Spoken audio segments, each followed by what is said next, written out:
Le Premier ministre gabonais Julien Kogue-Bekale a eu une séance de travail avec le ministre de l'économie et les entités sous tutelle de ce département ministériel à l'ordre du jour, le maintien de l'équilibre macroéconomique du Gabon en ce temps de crise due à la pandémie du Covid-19.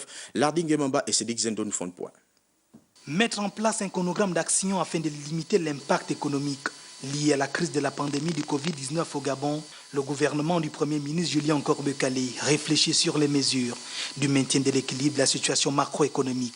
Toute situation sociale finit par avoir un impact économique. À partir de lundi, nous fassions remonter des informations sur le nouveau cadrage macroéconomique et budgétaire, sur la situation financière du pays et sur les mesures que nous pouvons prendre afin d'accompagner le tissu économique. Pas question de laisser la situation économique du pays s'enliser. Un ajustement pour une meilleure optimisation de la dépense impose. Lorsque vous avez une loi de finances initiale avec une prévision de prix du pétrole de l'ordre de 57 $ et qu'aujourd'hui il y a une dégringolade de ces prix en deçà de 30 $, il va de soi que nous devons être réalistes et nous ajuster.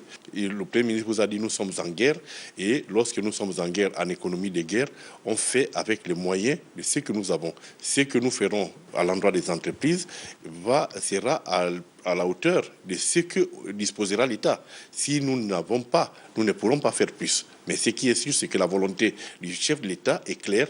Nous ne sommes pas pour la perte des emplois. Un nouveau cadrage macroéconomique est donc attendu d'ici lundi. Le ministre de l'économie rassure les entreprises et les employés quant à un éventuel accompagnement de l'État.